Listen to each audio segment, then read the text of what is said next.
Today on the People Who Used to Run an MSP show, please just excuse the mess here, YouTube. Today I am talking to Chris Timm, who is pretty much the only person I know who is an expert on everything PSA. He's even written a book on it, which I don't actually have here to show you.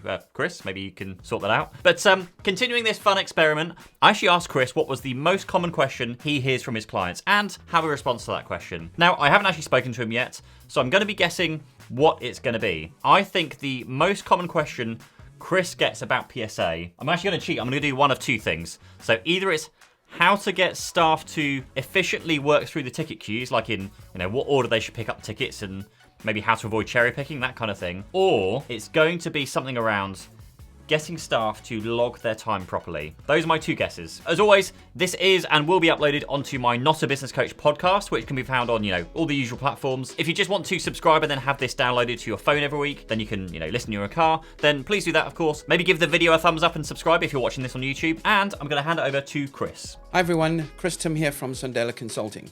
The most common question I hear all the time is, how do I become a more profitable MSP? How do I understand which of my customers are profitable? Which of my customers are costing me money?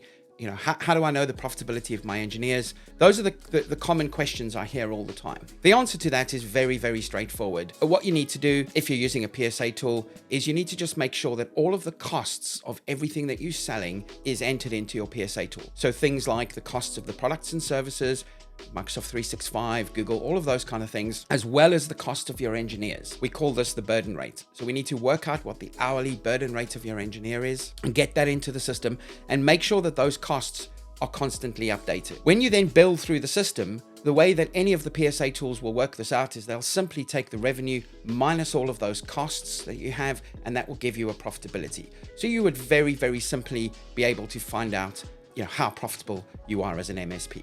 A perfect example of this is, let's say your engineer was being paid £40, dollars, euros per hour, and you had a customer that was paying you 400 a month. All it would take is more than 10 hours of that engineer's time for that contract to no longer be profitable. If you didn't have the engineer's burden rate entered in there, then you would never be able to tell that, because it would always look like all the work that is being done is 100% profitable. The same thing with all of the costs of services that you have in there and the products. If you had Microsoft 365 in there with a zero cost against it, then obviously, when Autotask works out against, or any PSA tool for that matter, works out those costs, it's then going to say, well, we got 400 a month minus zero costs for everything, therefore it's going to show 100% profitable. So it's really, really important to make sure those costs are entered correctly, and then also make sure that they are updated regularly, as I said earlier on.